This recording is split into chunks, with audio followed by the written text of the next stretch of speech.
Hey guys, what's up? Yeah, it is September 2nd, 2018. I would have done this yesterday, except for the fact that, of course, I live with family, and of course, certain situations occurred. For one, I got a text. I didn't even know I got this text until a little later from my older sister who's celebrating her birthday weekend and Labor Day weekend in Reno right now. And she basically explained to me something that occurred at the house. Nothing too bad, hopefully. But she explained to me that, well, things didn't go according to plan or what she would hope for. So she basically asked me and my mom to kind of check up on things. And, well, let's put it this way. My mom, and just like anybody else, we'll put it this way. My family, at times, certain members of my family will look at it as whatever happens, it's on the parents. No disrespect on that. But if they want to say, hey, we'll leave our soon to be 15-year-old kid with our son with his now 26-year-old sister or stepsister, knowing that that sister has a tendency to go off and do her own thing when she wants to, that's on them. And look, I'm not saying my nephew can't take care of himself. He can. He's been left at home before by himself. Heck, there are times me and mom would go out to work or go to church, and he doesn't want to go anywhere. He leaves here. We check on him through the security camera. Everything's fine. You know, all he does is just eats, goes play games, and that's it. But my sister wanted us to make sure he was doing okay, make sure he's eating dinner, stuff like that, what have you. And he's a freshman now in high school, so I think he can take care of himself. But then again, you know how parents are. But it was like some of my family says, it's on them. They want to choose to have him do that instead of telling him, okay, get your backpack together. And instead of honestly, I'm not a parent myself. I'm not. But the parents basically should be the ones that have the final say. And if the final say is, hey, get your backpack together after you get home from school, your grandma's going to come get you after she gets off work and take you back to her house, that's it. That's the end of the story. That should be it, period. You know, heck, my nephew, who is my oldest nephew, used to have to do that even at this age as well. But different families, different rules, different structures. But yeah, like I said, I would have done this yesterday, except that came up. And also the fact that, like I said, you live with family, you got to adjust your live streaming or your video recording, stuff like that. Deluxe man, with all due respect, he knows exactly what I'm talking about, because when he tries to do a live stream, there have been several times, and we've all seen it, where his family will kind of interrupt a little bit by accident, because I think they understand that, hey, this is how he makes some of his money, so they don't interrupt him as much. But yeah, um, I would have, like I said, I would have done this yesterday, except, I live with family, and, knowing my luck, I probably would have been interrupted. And also was getting tired too. I was also, getting relaxed. I mean, I've been up since early in the morning, because I was off on, well, not early yesterday, but I was off early on Friday. I mean, I was off on Friday, so I was kind of sleepy a little bit. Kind of got up early on Saturday because, of course, it's my second full Saturday off, and of course, it's the first full day of college football. So I want to watch some of the games, at least try to catch some of them. And I did best I could. Now, on top of that, I kind of went back and forth. I was thinking, should I get all in or should I not get all in? And I decided, I'll get it. I kind of did some calculating, and I realized, okay, if I pay my mom this much, I should be okay, even with my Netflix and stuff taking some money out of me. I should be okay. I should be fine. Anyway, if I have to ask her for some help. And I also have something at my job called the Even app, which is I don't know if any of you guys know about it. It's called the Even app. And basically what it lets you do, but there's a catch. But what it lets you do is it lets you take out money from your upcoming check to use when you need it. The only catch is one, you have to do a $6 a month membership because there's a thing called Even Plus. And you have two options. You could have it either deposited into your bank or you could pick it up directly at your job. Those are the two positives. The only setbacks, like I said, is you got to do a membership and you can only withdraw once from your check. Once you withdraw that certain amount from your check, you can't do that anymore. You have to wait another 2 weeks to do it or another week to do it. Or whatever. Basically, it's like with this check, I had to withdraw $60 because I had to get some time on my phone, which was probably now looking like a waste unless I get something fixed. As well as I had to get some soda in the house as well. Point being, that was from this upcoming check, so I can't withdraw from this upcoming check anymore. Now, the new check for me, the new paycheck that starts up, will be starting on Tuesday. The new pay period starts up started this weekend, but you kind of get the idea. The new pay period starts for me tomorrow, I should say. So after tomorrow and maybe Tuesday, if I need some extra cash, I can borrow something out of that if I wanted to. Or in the next week if I wanted to. So, yeah, it's one of those situations. It's one of those situations to where basically if I need money to borrow from my job, I can do it that way too. But I can also ask my mom a little bit because, we help each other out. So, kind of evens out. Anyway, getting back on topic here. Like I said, I kind of went back and forth on whether or not I should order All In. I don't know if anybody on Facebook or any social media site was live streaming it. I know Fight TV was. So I don't know if anybody did a live stream for it. I can't really say. If they did, just let me know down below. But I did not only order it, but also DVR'd it so that later on I could try to record it and put it onto DVD when the opportunity presents itself, hopefully without any interruption.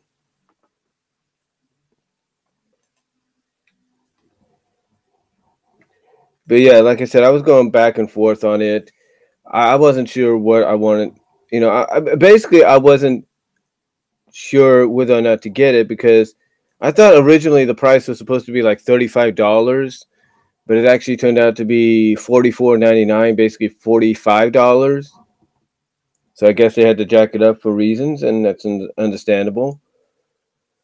But besides that, my decision to watch it was probably one of the best decisions I made when it came to a wrestling event. Now, were there some technical difficulties? At times, yes. Not much, because they kind of fixed those early on.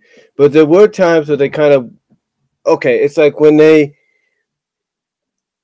how do I put this? When I ordered it, it basically had the in demand logo and it said all in September 6th. Here's the countdown kind of deal and all that. So that's fine. That's cool.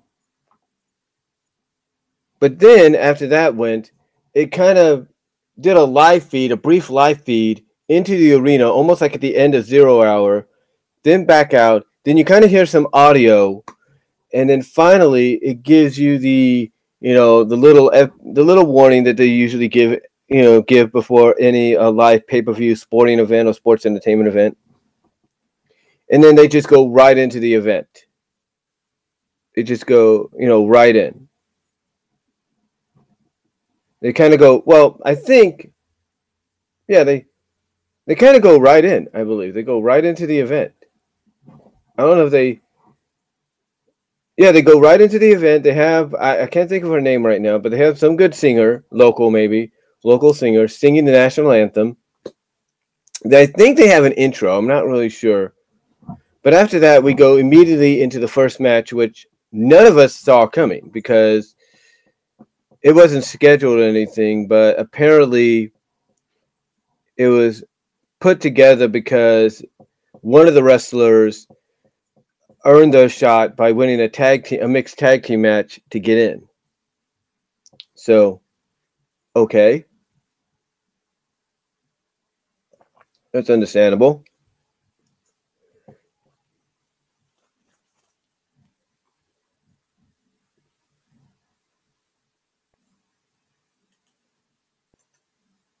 That's understandable.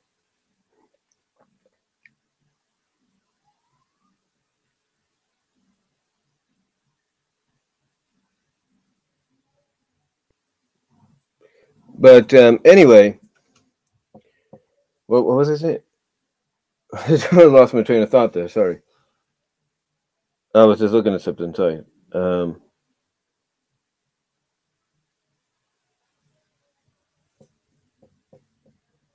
yeah, this is lost my train of thought there. Said something was understandable. Oh yeah, I was talking about the added match that I guess came out of nowhere. Um, but yeah, they basically had they announced that the reason one of the guys got into the event was because they earned their way by winning a mixed tag. I think they may have teamed. I can't think of who they teamed with. Did they team with Madison Rain? I'm not really sure. I don't know if they teamed with Madison Rain or somebody. But anyway, they got into the match. Well, they got into the event. And the first match, like I said, was kind of unknown to everybody. It was kind of a surprise. I guess last minute. It was Matt Cross, aka Son of Havoc on Lucha Underground, against Maxwell, against MJF. His name is Maxwell Freeman. And his shtick on the independent scene in MLW and wherever he goes is he's better than you and you know it. And honestly, when I look at this MJF guy, I can already tell you that Vince McMahon, if not Vince, Triple H has eyes on this guy to bring him in. He only has a few years of experience, but the way he's picked things up, from what they say, he's won championships all over already, and he is just someone that's really taken independent wrestling by storm. You know, just by who he is, how he's adapted, and how basically when you listen to the fans react to him, how disdainable fans dislike him. I mean, fans do not like this guy. In all honesty, they do not like this Maxwell Freeman. Um, I've seen a little bit of what he did, of what he's capable of doing. I've seen a little bit of what he's capable of doing in MLW because MLW has their shows on Bin Sports, which I don't know if Comcast gets it or not. I have to check that out. But also broadcast them on YouTube. So I was able to watch an event that they did, and during this event, they were crowning a first ever MLW middleweight champion, and um, MLW and MJF, as he calls himself, won the match. He won the match and became the MLW middleweight champion. Trying to see if I can get his name here. They don't even show it. They don't even have a link to it, huh? Unbelievable. Okay, yeah, it was Madison Rain that MJF teamed up with to defeat Bernard the Business Bear, and Flip Gordon to qualify for All In. So, okay, he did team with Madison Rayne.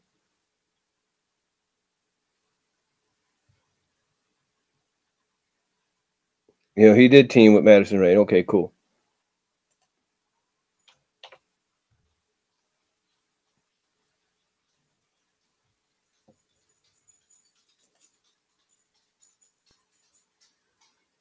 Let me see if I can get him here. Okay, Maxwell J. Friedman. That's his name, Max Friedman. Maxwell J. Friedman. He is the MLW middleweight champion. Loki is the MLW World Heavyweight Champion, and the tag champs are Pentagon Jr. and Ray Phoenix, the Lucha Brothers. I don't know if they've got. Well, obviously they only have two female wrestlers right now, and that's Su Young and Zeta Zhang. So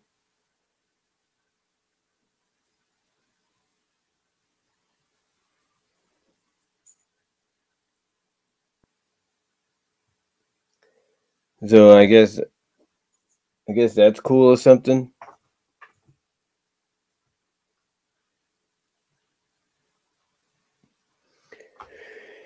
Um, PCO Carl Ouellette. Oh, well, that's why PCO looks familiar on that roster. It's Carl Ouellette. That's the MLW roster. But getting back on track here, they had a decent match. These two, they actually had a decent match. But again, when you look at MJF, he's definitely someone that I believe that WWE is going to have their eyes on within probably before this end of the year. They're going to have their eyes on MJF before this year's out. And I can guarantee you that come 2019, you're going to get reports, maybe even before this year's out, that MJF, Maxwell J. Friedman, and that was my dog, she's fine. Maxwell J. Friedman could be on his way to WWE, mostly NXT, because when you look at the guy, already he has that swagger that makes you want to not like him. It makes you not want to like him. Okay, his full name is Maxwell Jacob Friedman. Okay, but it makes you not want to like that guy. Period. It makes you not want to like him. So like I said, it makes you not want to watch. I mean, like the guy. He gets booed everywhere he goes. I mean, they'll pop for him because he's young, he's talented, but he has that attitude and swagger to where he could just turn it on and basically turn the fans against him. And like I said, I think he's got money written all over him for the WWE, mostly NXT. So don't be surprised before this year's out and going into next year, his name gets started to circulate around with WWE. Don't be surprised by that. I'll be right back, folks.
Sorry about that, folks. I had to let my dog out for a little bit.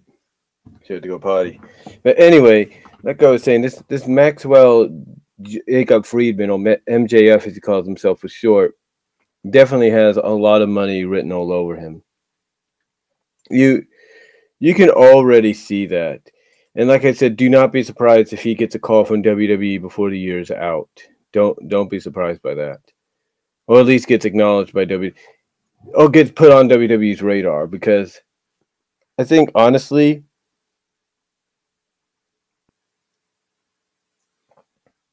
it's gonna happen sooner rather than later.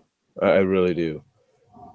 Again, don't be surprised that you start seeing reports coming out of Jacob Friedman, or MJF, um,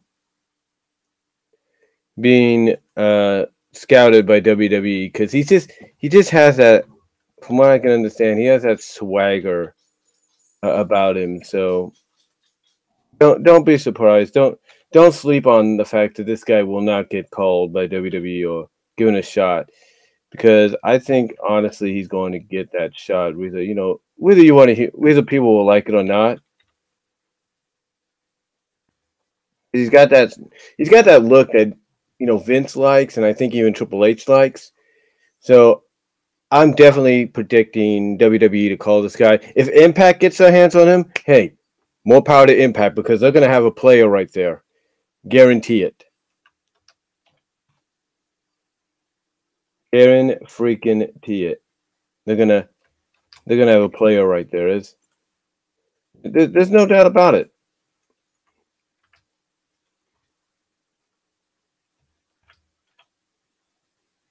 There's no doubt about it. But yeah, the match was good.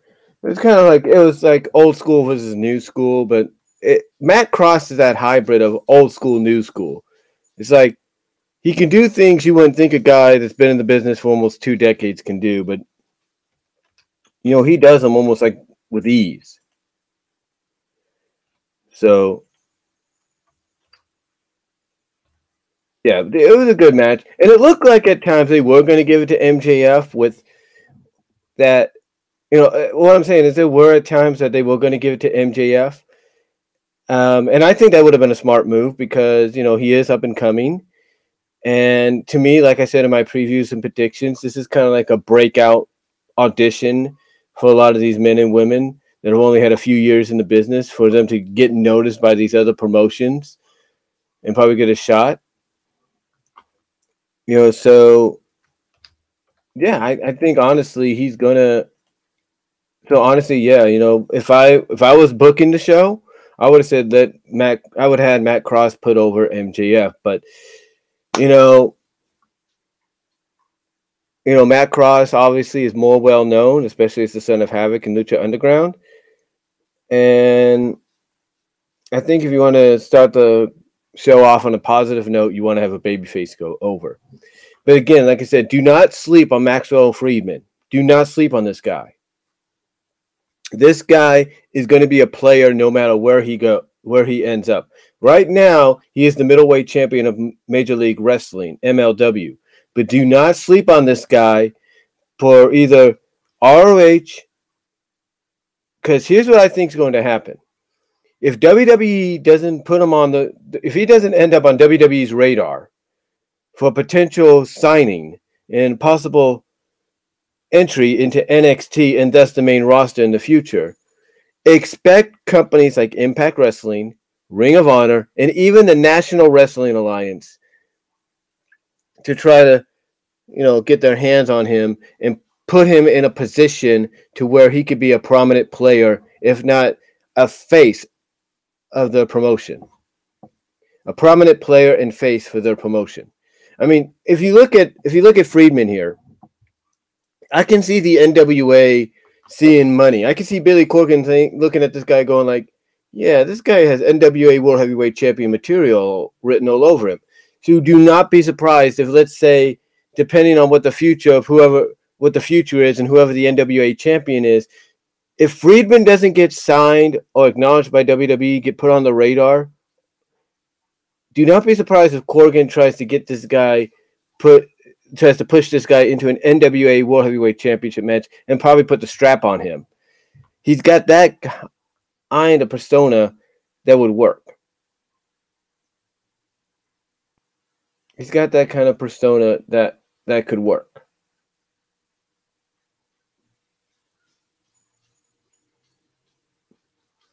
Anyway, yeah, it was a decent opener. Got people on the feet there. I am going to say this. If you're going to add, I mean, this is, I will say, it's not uncommon for wrestling shows to add matches almost, it's not uncommon, I should say, for wrestling shows to add matches at the last minute. I'm not saying it's uncommon for them to do that.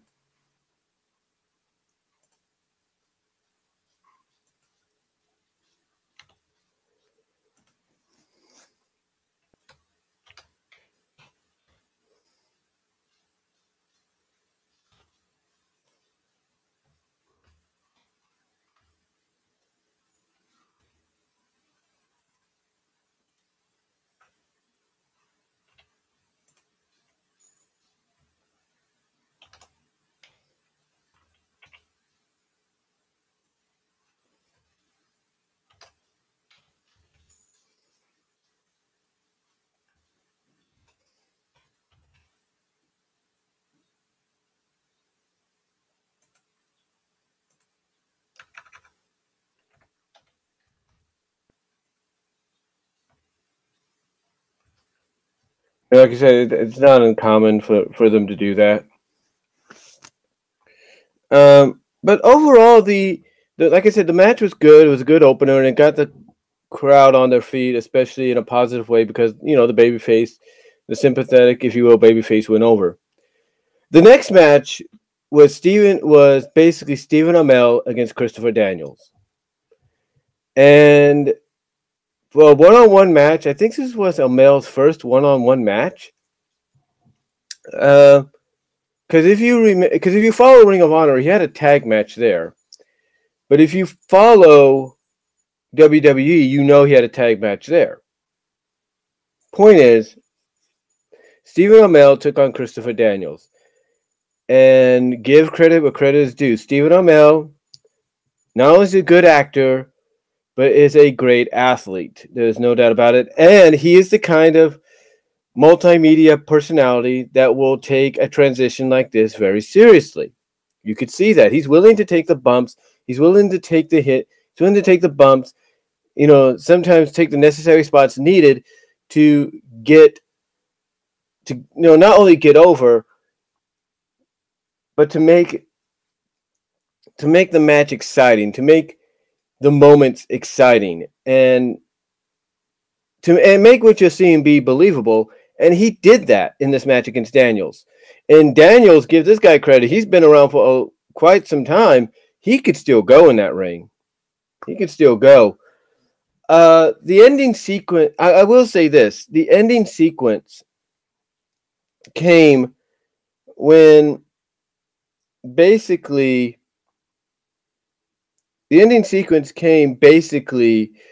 when Christopher Daniel, when Stephen Amell had Christopher Daniels on the table. What happened is there was a moment in the match where he had basically beaten Daniels up just enough to where Daniels basically ping-ponged off, bounced, not off the ring, well, kind of bounced off the ring apron, but he kind of bounced in a sense that where he landed on his feet and then he rolled right onto the table. And then Amell, taking his time a little bit, gets to the top rope, dives off, Daniels gets out of the way, and basically is able to capitalize, and he's able to hit, I think, a fourth, because he hit 3 of these, but a fourth best moonsault ever, BMF, or BME, and win the match. And in the end, you had to show respect. So I don't know if maybe from an independent perspective, Daniels and SoCal Uncensored could be turning babyface. We don't really know. But right there was kind of a babyface moment. And when you look at the match itself, and you look at the ending, the show, the handshake, the hug, and the show of respect. When you look at that, it kind of tells you exactly what the show is. A majority of it is. It is a love letter to fans. It is a thank you letter to the fans, and it's basically to show you that you don't that basically you could be a heel and a babyface, but if you have a great showing, a great match, if you put on a fantastic match, that and that at the end of it there is nothing but respect between you two, that's all that matters.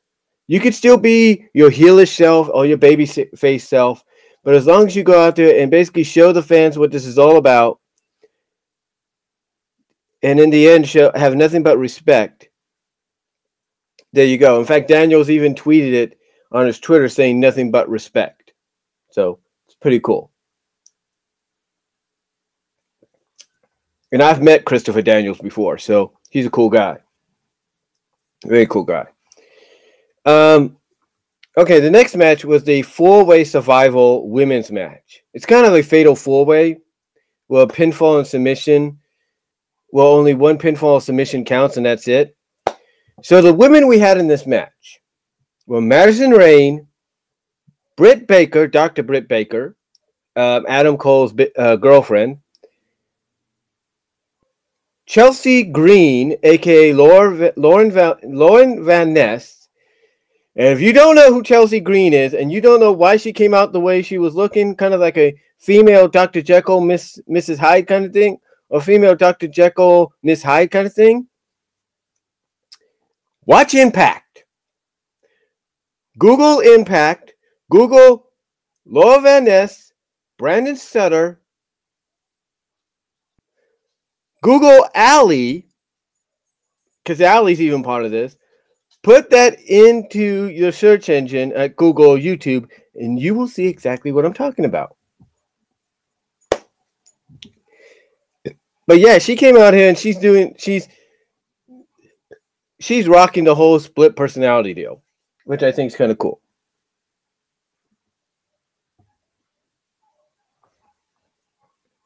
After that, the other person that came out was basically the one I predicted that should go over, and she did. Tessa Blanchard, the new Impact Knockouts champion. And I'm going to put it to you like this. There may have been a few mishaps here and there, a few tiny botches. And this is also one of the times, I don't know why this happened during one of the moments. Because what happened...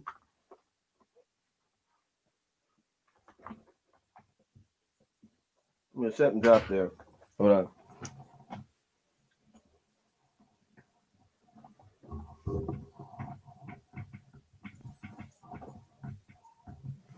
Trying to make sure my dog doesn't get anything. But mainly, I don't know why this happened, but during the match, when the women are on the floor, because there was several moments they were on the floor. I don't know if it was this match, but it was one of them. The camera kind of cut out. And this was like the second time it did this. I think the first time it did it was right at the beginning in the first match somewhat. So it was during this match, or it could have been during the NWA Championship match. I can't remember which one. But basically, the video went out. You heard the audio, and you're thinking, oh no, what's going on here? Something was up. So this was like the second time. I don't know if it was just 2 times or 3 times it happened, but this is probably a little bit the longest. It went for about 10 seconds, I believe, 10, 15 seconds. But the video came back on. But yeah, they kind of had those kind of technical difficulties throughout the event. And it didn't, and I think what Deluxe Man pointed out is, stuff like that didn't really harm the event too much, because I'm pretty sure they'll be able to fix that when they get ready to distribute this on digital on demand and Blu-ray and DVD in the future. But yeah, there was that moment to where for about 10 seconds, 10, 15 seconds, the video went out. And it's understandable this is going to happen, because this is basically a self-financed event by Cody and the Young Bucks and other members of the Bullet Club. So you're going to have those kind of issues, those kind of technical issues, because you probably have people in there that know what they're doing and some people that are probably new at it. You know, so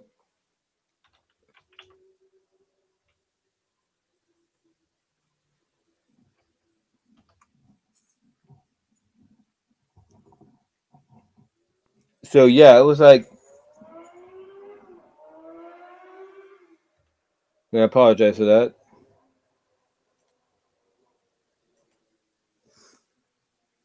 So yeah, it was like, it's one of those instances that happen every now and then. There's not really much you could do about it. But like I said, but the quote Alex Deluxe Man, it really didn't harm the show that much. It really didn't harm it too much. But overall, these women out there, they went and they put on a good match. They went on and put a good match. I mean, it was nice. I will give the commentating team credit. It was great that they were able to acknowledge Madison Rayne and what she had been doing. And whether you like Madison or you don't, you got to give her credit. She's a hardworking mom.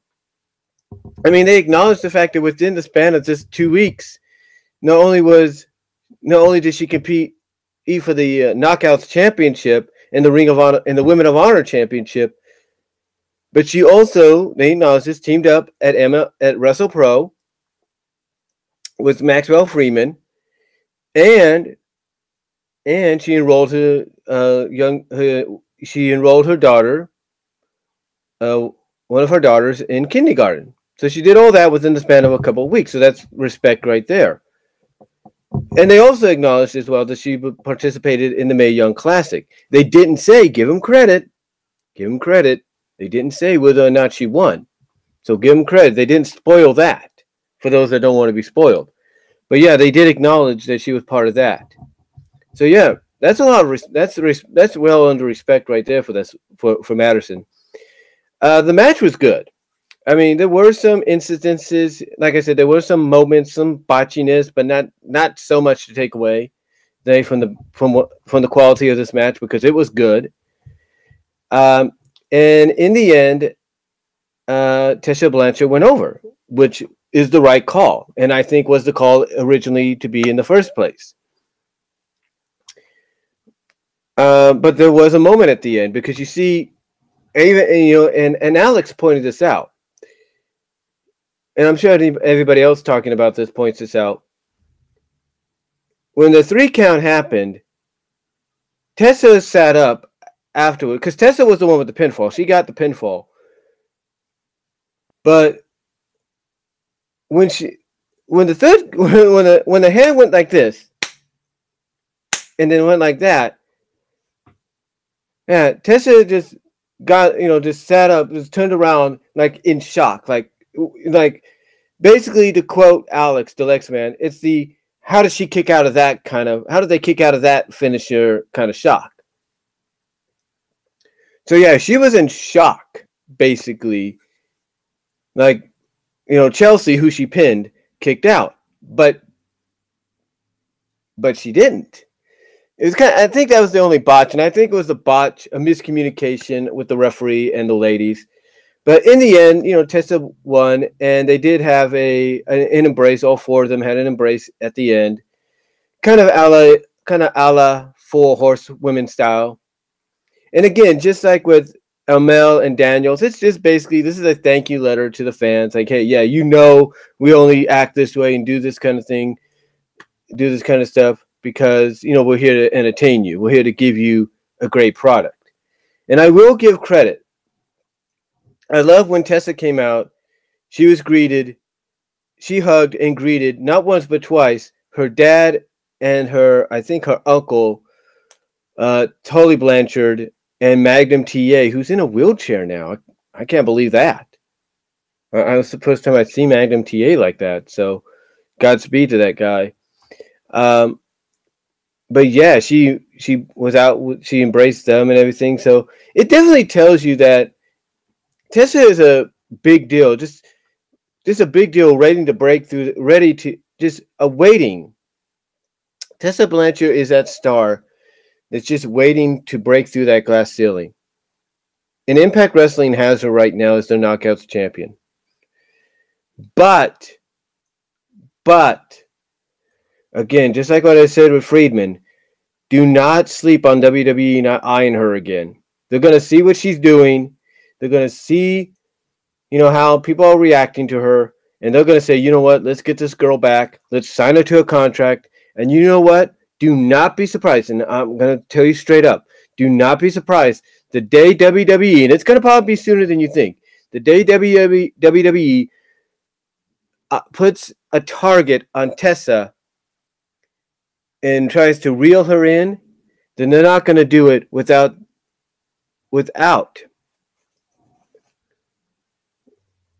how do I put this? They're not going to do it without the right kind of bait to reel her in with.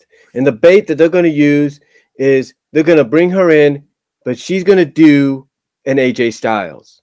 Yeah. She's going to pull an AJ Styles, if you will, and she's going to go past NXT into the main roster. Guarantee it. WWE, like I said, WWE is going to eye this girl. They're going to put a target on her, and they're going to say, we want her, but how do we get her to come in? Oh, I know. Let's reel her in with the promise or the agreement that if she signs with us, we'll put her automatically on the main roster. Now, you might say that's kind of impossible since she signed a 2-year contract or a multi-year contract, some kind of long-term contract, right? You can't tell me WWE doesn't have lawyers that will be able to get her out of that contract if they want her. Because they will. Well, because they do. So, don't be surprised if Tessa Blanchard, along with Friedman, are targeted by WWE before this year is over to come over and work for them. But unlike Friedman's NXT bound. Tessa Blanchard, the way they're going to get her is she's going to be straight up to the main roster. Guarantee on that. And then we get, which was surprising to everybody, but it shouldn't have been since it wasn't advertised to be this, the NWA World Heavyweight Championship match, Cody Rhodes against Nick Aldis. Damn, this was a good match. This was storytelling. This was storytelling hybrided with in-ring action done right. I mean, Nick Aldis pulled out all the stops here and looked dominant throughout most of this. Cody pulled out all the stops and looked valiant through all this. Heck, there was a moment, and even Delexman, everybody talks about this moment. Cody's coming off the top rope. He's like, here's Cody. Nick's over here. He comes off, jumps down. Nick pulls up an elbow. Bam! Right into Cody's face. Cody lands straight down, and his head ends up underneath, I think it looks like the Spanish announce table or the ringside table for the bell and everything. Earl Hebner, who's the referee for this, and actually gives him pre-match instructions, which I thought was cool, and acknowledges that he's known him for a long time and wishes him the best of luck, puts up the X sign thinking, oh, great, we're going to end the match like that. But no. The way this was done was to allow Cody to go under the ring and blade a little bit to make it look like he got busted open because of the elbow. And he bladed all right to the point that the blood was trickling. It had covered his entire face for a time, but throughout the match, the blood started to kind of, come off his face a little bit. But yeah, it was basically to the point that it was like, oh my gosh, this was like unreal. It's like an unreal situation. And there was, again, like I said, talking about storytelling and mixed perfectly with a professional wrestling match. There were moments in this match to where Brandy was at ringside. Cody's bleeding a little bit after he gets locked up in the cloverleaf. He gets out of it. Brandy's basically, because he's able to continue. But Brandy is basically like, you don't have to do this. You don't have to do this. But Cody wants to continue doing it. Now, during the time that Cody was down outside in the ring, Diamond Dallas Page came out to check on him. Basically, it's to, like I say, kill time to allow Cody to blade, to make it look like the effect of the elbow really got to him. So he comes out, and then Daivari comes out, and Daivari, being Daivari, gets in the face of the referee, shoves him, shoves Page. Page gets in the ring, and Diamond cuts him. And that got a pop right there. But again, that was enough to basically to give enough time to give Cody to Blade. But again, great storytelling throughout this entire match. And there was a moment where Brandy got in the ring because she's basically trying to get Nick Aldis to back off. She's like, enough. He's done. Stop.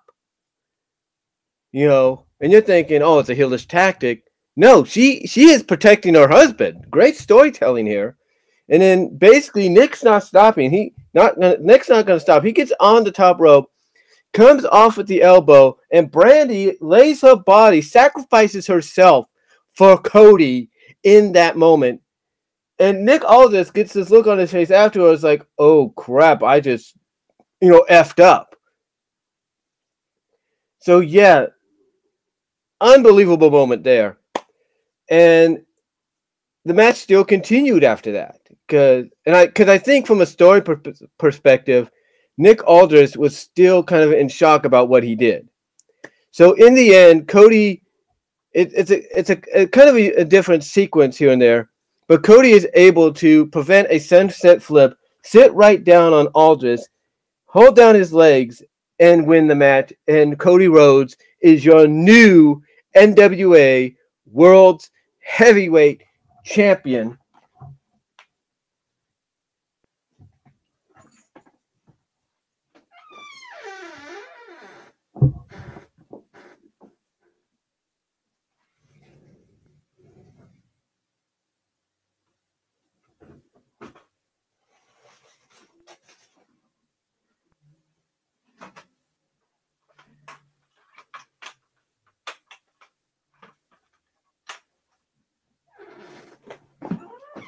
And I enjoyed this moment so much that I opened up this drawer here. You can't see it, but you can kind of hear it. I opened up that drawer here where I had this stored away. I had this stored away. This is an NWA replica belt, well, a replica toy belt, that I got at a Central States Wrestling event 12 years ago. 12 years ago. This is a replica belt of the NWA Championship when Impact Wrestling, known as TNA at the time, was associated with them. And I got this out, and I raised it up like this because I was happy at the fact that Cody had achieved a dream that he'd been wanting to achieve for a while, and that's to be the NWA's champion. Basically hold the same championship his father held 3 times. And I was happy for Cody when that moment happened. You could tell that when he won it, that wasn't fake emotion. That was true emotion. And they made this match feel like a big match deal because everybody had an entourage. I mentioned Dallas Page, and I mentioned Daivari. Dallas Page was part of Cody Rhodes' entourage, along with Glacier and Tommy Dreamer, Brandy's father, Cody's father-in-law. I think. Hold on for a sec.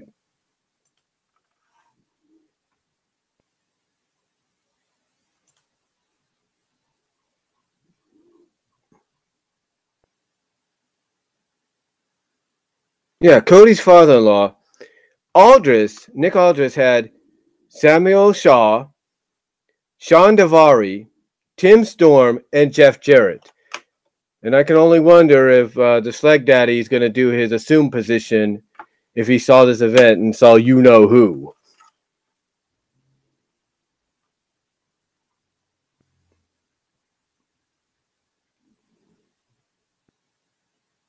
So, I don't know. But, like I said, they made it feel like a big match deal. And in the end, just a great moment. I mean, even Dallas strapped the belt around Cody's waist. So great moment for Cody. Happy he's now the NWA World Champion. But now the question remains, how long is Billy Corgan going to let Cody hold this belt? You know, that's the question. I mean, there are speculations that they will be probably heading back to WWE. But Cody said something at the end of the event. It was after the event went off the air. Cody reaffirmed something that he had said before, that no matter what happens in the future, this group, even when the contracts expire, maybe with Ring of Honor and New Japan, that this group is sticking together. And that has a lot, and I have to give Cody a lot of respect for saying that. I really do. But Cody, Matt and Nick Jackson, Kenny Omega, everybody that was there, they know when money talks, you walk, especially when it comes to a business like pro wrestling. You could say all the genuine things you want to say from your heart, and that's great. But everybody knows when the money is right, you will sign. There's no doubt. So I have no doubt in my mind Cody's probably going to end up back in WWE. It may not be at the same time the Bucks or Omega go. It may not be that. But one never could tell. I mean, if Cody is determined that the whole group is going to stick together, then maybe if WWE wants him back, he's got to make out a deal saying, look, you got to bring us all in. You bring us all in. You let us all work together as a group. And, you know, maybe with the promise that we're not going to pull any click kind of, you know, shenanigans. Give us all equal opportunities and we'll sign. I think that's the only way Cody and the Young Bucks may sign. But again, that all depends on what happens in the next several months. Again, you could say all the genuine stuff you want to say, and that's great. Cody's saying that, hey, we're sticking together. Nothing's going to separate us. That's fine. That is fine. But we'll have to wait and see, because when money talks, like I said, you walk. But still, it was a great moment to see Cody holding this belt now. Again, how long does he hold it? Some might project to the 70th anniversary show of the NWA, which is in October, which is going to be sandwiched from what it looks like. I'm going to look this up right now.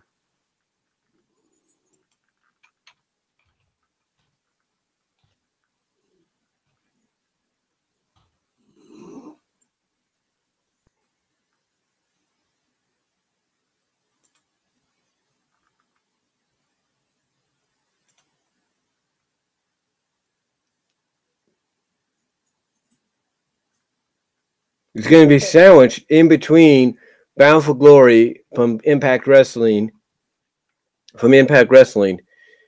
and WWE's Evolution All Women Pay-Per-View. So it's going to be sandwiched in between. So October is going to be a busy year.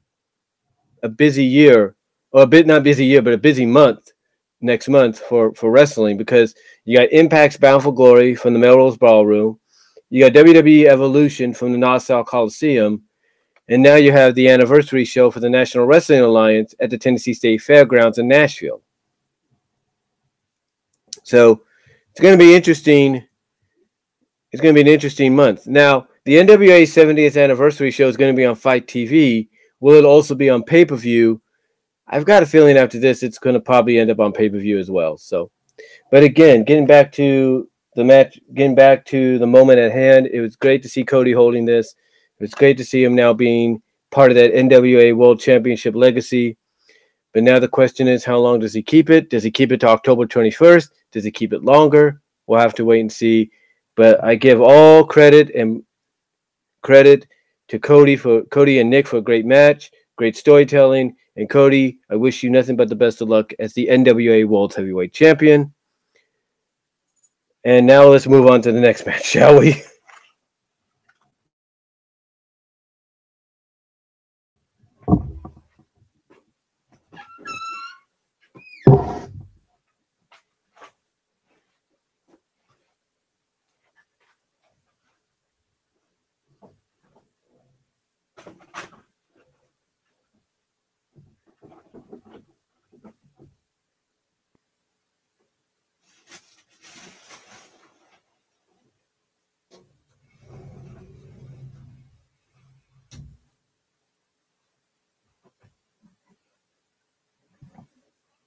All right, next match was Joey Janela with Penelope Ford versus Hangman Adam Page in a Chicago street fight.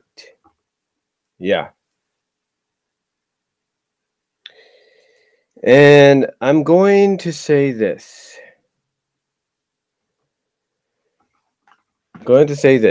This was a crazy match. Apparently the story angle with Adam Page is he killed, if you will, murdered Joey Ryan. So, and that was on one of the episodes of Being the Elite. And that he was haunted by this fact that he had done this, and that what was haunting him the most because of this was the boots he wore doing it. The boots kept haunting him. Well, those boots came into play during this match because there's a moment in the match where he grabs a trash bag from Penelope Ford, dumps it out, and it's the boots. So, yeah, but this match was crazy. It was violent. It wasn't because apparently Joey Janela has had this reputation. I think we may have seen him in CZW. But Joey Janela has this reputation of going through glass, light tubes, thumbtacks, you name it. So anyway, these two had a crazy match. They rolled out everything, including a legit Cracker Barrel. Wow. But again, that was just me. But this match was crazy. There was even a spot where Adam Cole did a running Liga bomb or running tossing power bomb off the stage on Joey Janela. He basically had Joey Janela up, ran a little bit, and tossed him right off the ramp or right off the stage through a table, and his head hit the other table behind it, I think. And legitimately, I thought that killed him. Or that paralyzed him or did something. But it didn't. Janela was still able to keep going. And in the final moments was Adam Page hits his finisher. It's like a reverse tombstone vertebrae kind of thing. Well, basically he has his opponent up like it's going to be an Alabama Jam, but it has the head down here. If you follow Adam Page, you know what I'm talking about. And he has him on the top of a ladder and falls off that ladder, drills Janela through a table and wins the match. Now, during this match, though, Penelope Ford got involved, and holy crap. Excuse me.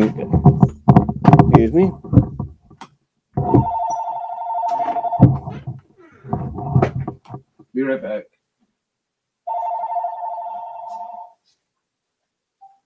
Hello?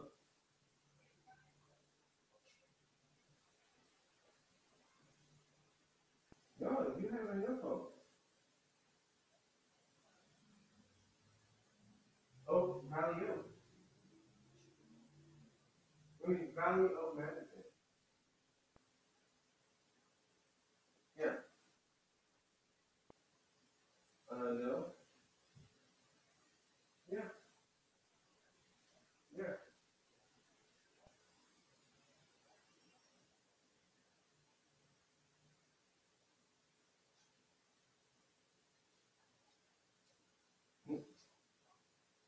Yeah.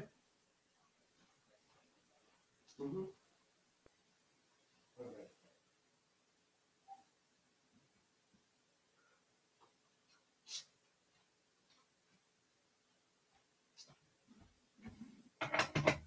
Sorry about that, folks.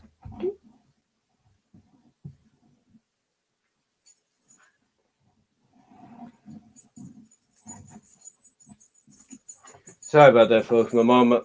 My mom needed the number to our realtor to give to a friend. Anyway, like I was saying, the ending was. But anyway, what I was saying is that Penelope Ford. Holy crap! This woman can go. This woman. Lord, forgive me for saying this. Please, in your name, I pray. Amen. But this woman's a badass. Holy crap. And I was telling myself, and I wish I would have done a live reaction to this. I should have done a live reaction to the event. But again, like I said, I have family here. So anyway, oh my gosh, this woman is a badass. And I kept saying to myself, WWE, they need to sign her. They need to sign this woman to a contract, put her in NXT, put her in the main roster if you have to. But this woman is a freaking badass. I mean, the stuff she did to Adam Page in this match, I cannot describe. She had a stunner. She did Matrix-like moves on this guy. It's like, holy crap. I was like, okay. I like this girl. I like this Penelope Ford. So yeah, I looked at this. I'm thinking, WWE, Impact Wrestling, get this woman on board. Get this woman on board. And if you're Impact Wrestling, push this woman immediately. Holy crap.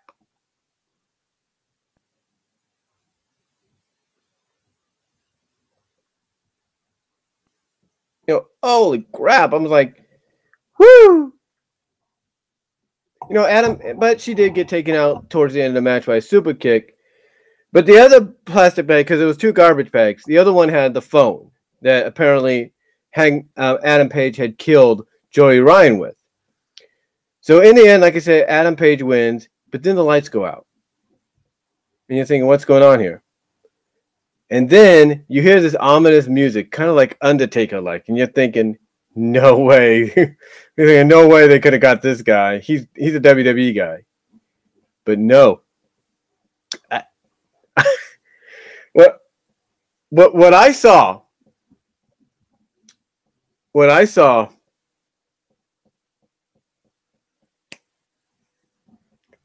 took the cake. Instead of druids,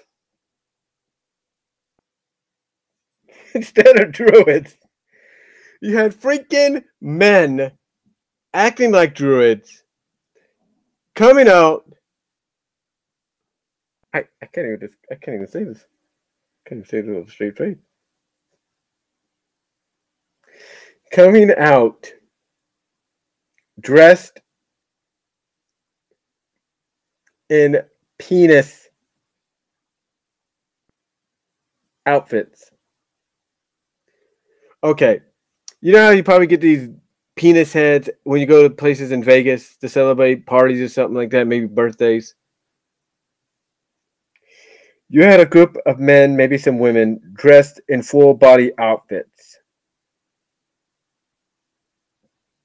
I'm not making this up. I'm not making this up. Oh my God. But before this, like I said, the music, that ominous music hits. The video screen shows Joey Ryan still bloodied and everything. But then the camera kind of beams down to his area, if you know what I mean, and you start seeing him grow an erection. It's like, oh no. Yeah, Adam Page did not get the job done. Because then, like I said, we lead into that moment with those people coming out. And then Joey Ryan's music hits. Adam Page has got this look on his face like, oh crap. I can't kill this guy. I didn't kill him. And basically, it's like a reenactment almost of Undertaker Kane from WrestleMania 20. And I think that's another thing about this show. There are moments during here that at times would parody what WWE was doing, kind of showing like, hey, we could do it too, but we can make it a lot more fun. We can have fun doing it. We don't have to be serious. Anyway, yeah. Joey Ryan comes out, gets in the ring, oils himself up, and then proceeds to do his move on Adam Page. Basically, his dickplex move. He grabs, because Adam Page is pointing at him, saying, "You're not real." Joey grabs his arm, puts it right down in his area, and does a and then whee suplexes or dickplexes Adam Page, and then he puts the lollipop in his. in his lips, hits the super kick, knocks him out, and then Adam Page is drug off like a martyr by these people dressed in penis outfits. Oh, God, I'm not making this up. And this is all after Adam Page took part in a crazy, violent Chicago street fight. Oh, God. I think the Lex Man said it best. And Alex, if you're watching, you said it best. Seeing that, I'm done. I'm done. But I thought I was.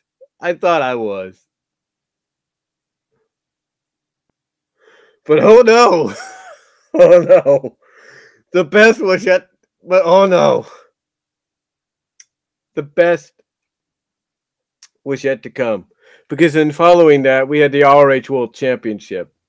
We get a backstage segment with Jay Lethal coming out, and he's stopped by someone who hands him glasses. He gets slapped on the shoulder, and he gets this look in his eyes like, oh yeah, it's like, and you're like, what? And the moment I saw those glasses, I'm thinking, oh crap, he's not gonna bring him out, is he? He did. Because when Jay Lethal came out for his ROH Championship defense, he came out as Black Machismo in the same outfit, the legit same outfit that Macho Man Randy Savage wore in his first year as part of World Championship Wrestling. And he came out with Macho Man's brother, Lanny Poffo, the Genius. And who was his opponent? Well, during 0 Hour, which was the equivalent to a kickoff show on WGN, they had two matches. They had a tag team match with SoCal Uncensored won against the Briscoes. And they had a 19-man over-the-budget battle royal, where the winner would face Jay Lethal for the championship. In the end, Flip Gordon won because Flip Gordon came out as in a mask.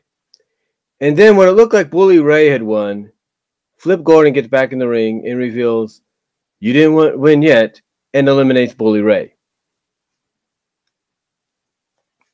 So yeah, Flip Gordon, accompanied by Sergeant Brandy Rhodes, and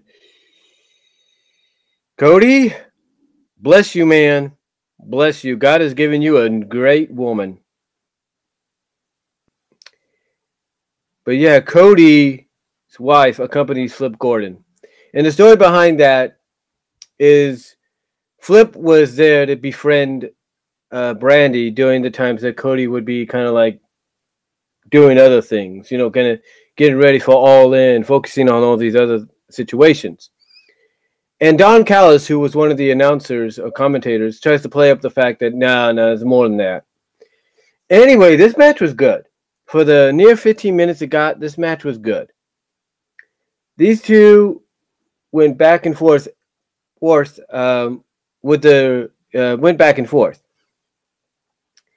And there was some comedy in the match because here's the thing. When Jay gets tapped on his shoulder, it switches him back and forth. He gets tapped on his shoulder, he switches into Macho Man Randy Savage. He gets tapped again, he's back to Jay Lethal. So, while he was in his macho persona, he goes outside and he grabs Brandy. And you're thinking, what does he do? And it dawns on you what he's doing. He's in his macho persona. So by being in this macho persona, he thinks Brandy is Miss Elizabeth. And it's during the match where she's in the ring, she basically tells him she's not Elizabeth, taps him on the shoulder, brings him back to being Jay Lethal, and he presumes doing most of the rest of the match as himself. And it isn't until Lanny Poffo gets on the ring apron, where he says, no, don't do the lethal injection, do the elbows. So basically, he has to tap Jay on the shoulder again. Jay goes back to macho persona. Jay goes on the top rope and hits not one, not two, but 3 elbows, but he can't put Flip Gordon away, who then starts to freaking Hulk up. I'm thinking, what's going on here? What's going on? Not only does he Hulk up, he hits the he does this. He goes, you, and does the punches, throws Lethal into the ropes, hits the big freaking boot. And then I guess hits one of his finishers, but still can't win.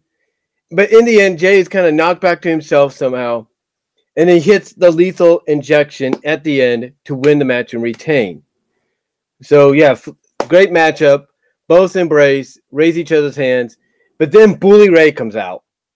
Bully Ray, who Flip Gordon eliminated earlier, gets in the ring, attacks both Jay and Flip, starts pounding on them with the chain, kicks Lanny Poffo in the genitalia, and then proceeds to get a table and set it up. And you're thinking, we need somebody to come out. Even Ian Richardson is saying, somebody come out. And lo and behold, who comes out? Colt Cabana. Another guy that I've met in person and actually took a picture with. I mean, Colt did this. While I was taking a picture, I was looking at him like, okay. The guy's cool. The guy's a cool guy.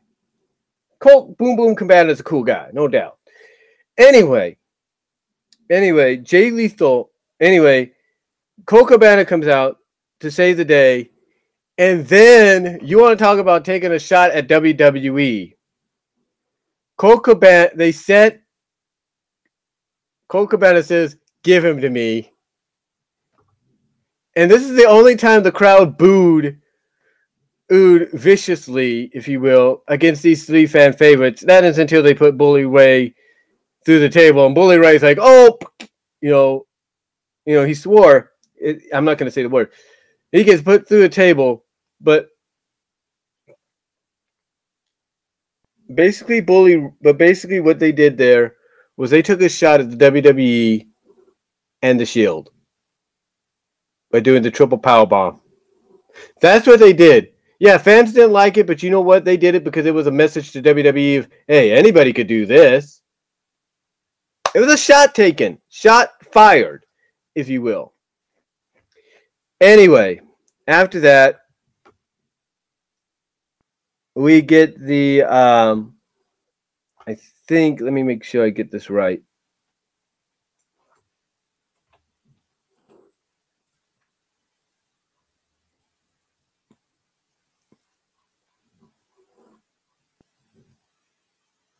Then after that, we get Kenny Omega and Penta El Zero, or Pentagon Dark, Pentagon Jr. And this was the one match I tried to pay attention to but couldn't because it was kind of back and forth.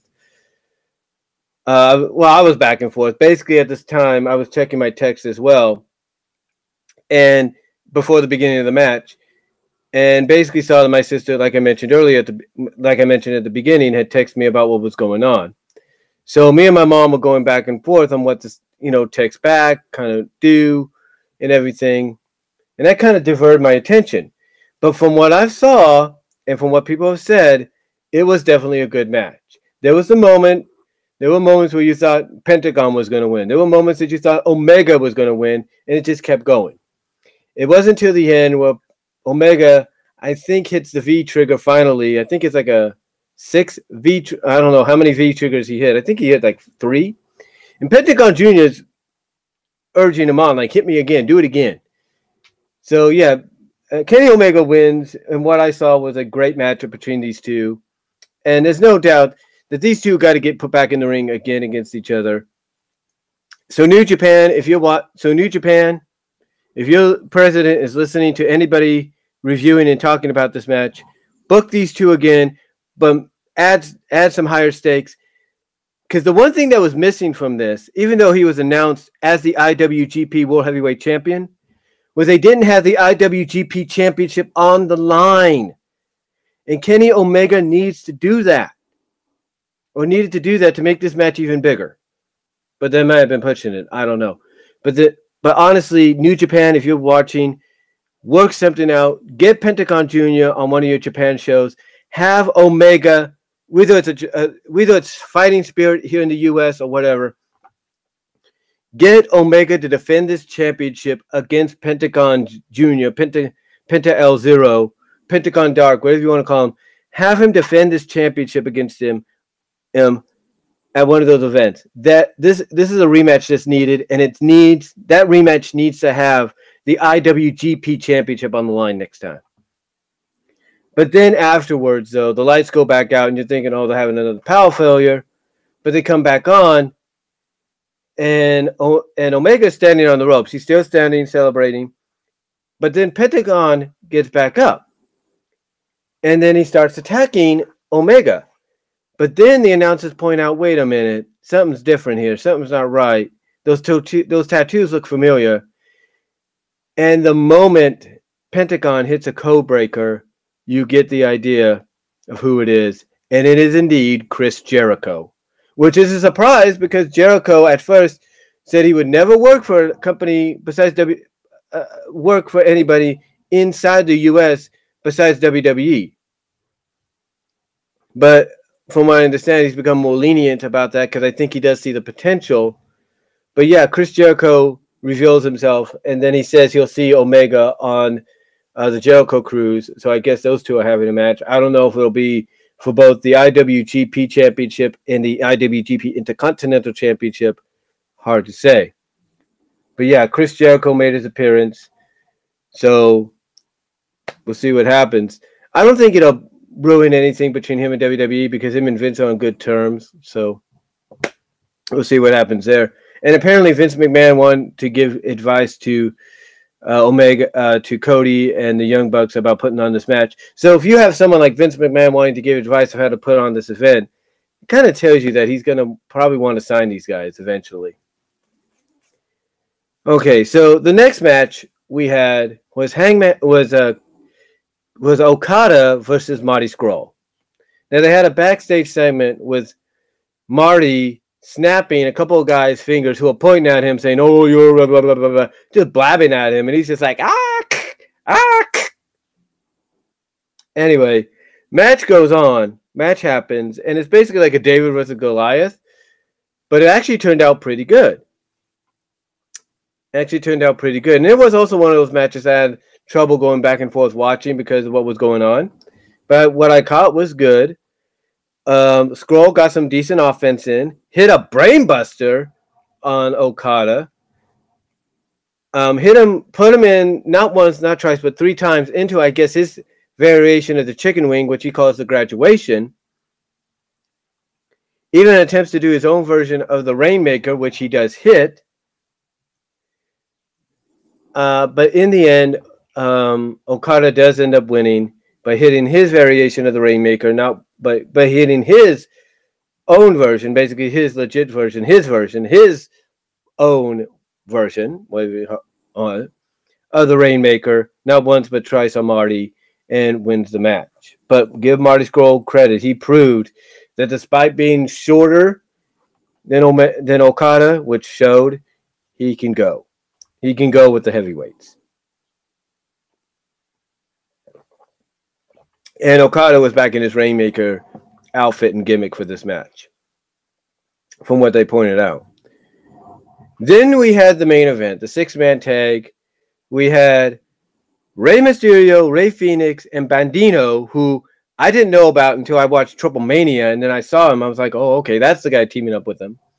Against the Golden Elite, Kota Ibushi, Young Bucks. This was a great main event for the time it was given. Great main event. Like I said, for the time it was given, and it was given a short time. It was given, I think, about 12 minutes, perhaps. No, actually, almost 12 minutes worth, because there was a moment during the match, and you could hear this. I don't think the Lex Man heard this. I don't know if it was a referee or something. I think it was the referee saying, "Go home. Time to go home." I heard it. I heard that. They said, "Time to go home." And they were going back and forth. Everybody got their offense in. And in the end, Nick and Matt were able to hit the Meltzer driver, the Indy driver, if you will. on a Bandino to win the match. And there was a moment that the Lex Man pointed out to where they had to stop Ray Phoenix from getting in and be like, no, man, that's it. That's the end. That's the end. We're running out of time.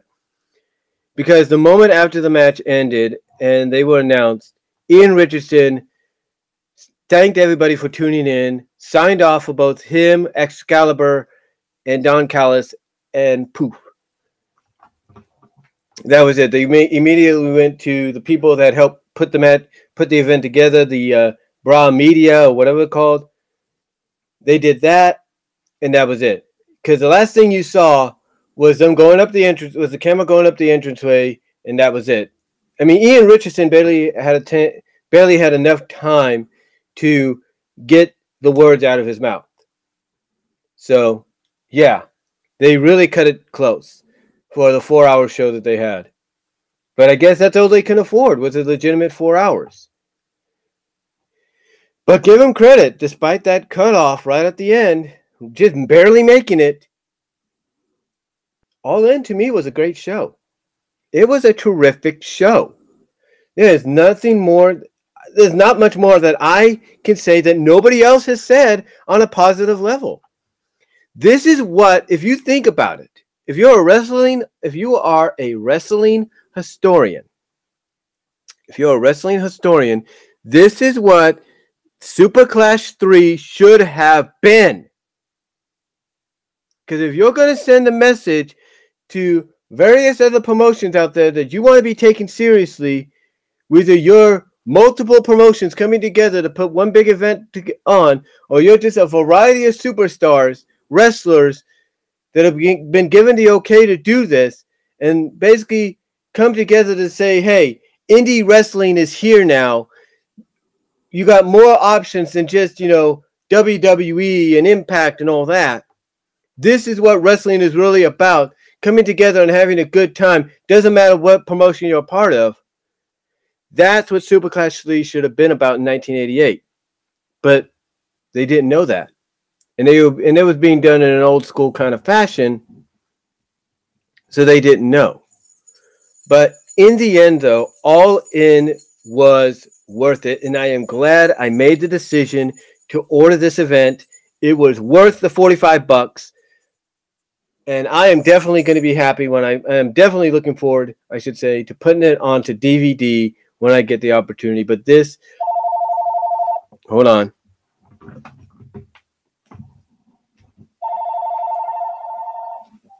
Hello?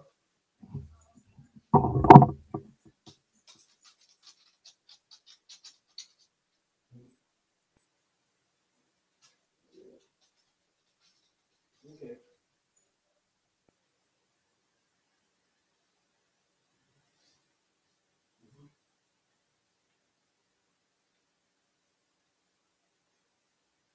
Okay.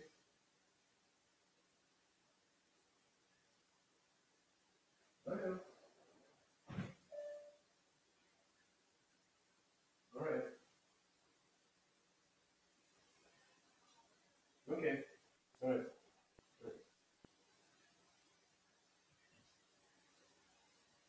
Mom, I can't. My phone's still acting up. I can't. I can't get to the keypad on my phone. Yeah. I don't know what it is. I checked everything. No. I was trying to text last night like you told me, and it just got messed up. I did all that. I took the battery out and everything.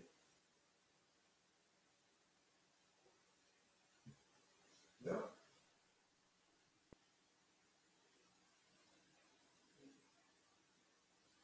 All right. All right.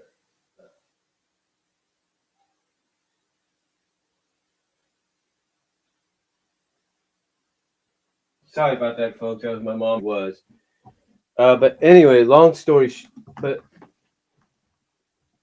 what was I saying?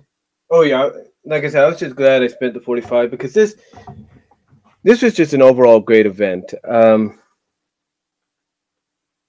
You know, And I can't really say any more than that. Again, I can't say what everybody else hasn't said on a positive level. I can't. They did a great job here. They did a great job. So, in the end, I'm glad I watched it, and I cannot wait to put it on. Oh yeah, that's what I was saying. I cannot wait for the opportunity to put it onto DVD. Maybe I'll get the opportunity in a little bit. I don't know, but I'm just so happy I saw this, and I cannot. And I'm hoping they do get. And I'm hoping I'll be honest. I'm hoping this opens the door for future other independent super events to go on to pay-per-view and stuff, to kind of send the message to WWE of, hey, if you don't want this to happen, if you don't want all these people to come together and do something like this, wake up, WWE. And hopefully that's what this did. Hopefully this was a wake-up call for them. Hopefully WWE saw this and be like, maybe we should change up our style again. Hopefully they take notice. But then again, knowing WWE, they might have certain people like maybe Stephanie McMahon or somebody on camera kind of take or even the commentators take a shot at this. So I don't know. But overall, besides that, it's a great event. If you've not seen it yet, check it out. Order it on pay-per-view, or find it on Fight TV, or heck, if you are lucky to find it on YouTube, find it on there too. So, but yeah, just a great event overall, worth watching, no doubt. I mean, again, the technical difficulties to me didn't really hurt it too much because, like I said, they did have those moments there. But overall, it's just a great event, and I can't really say any more than that, guys. You know, I can't say, any more than that. I mean, just the fact that this event, did what it did, was able to, accomplish what it did, again, is saying a lot. It really is. It's really saying a lot. I mean, like I said, if you're a wrestling historian, you're probably looking back at this and thinking, this is what Superclass should have been like. This is what Superclass should have been like. It should have been like this. This is what Superclass should have been like. So, anyway, though, guys, that's really all I'm going to say on it. If I gave this a grade, the grade's going to be an A+. A+ for not just effort, but succeeding. But basically an A+ for really exceeding expectations and going beyond it. So, much applause to the Young Bucks, Cody, and the Bullet Club, and all them. Really appreciate what they did here, and that's all I'm going to say, guys. So let me know what you all think down below. Hopefully you'll watch this post live stream, and I will talk to you all later. God bless. Take care. I am out.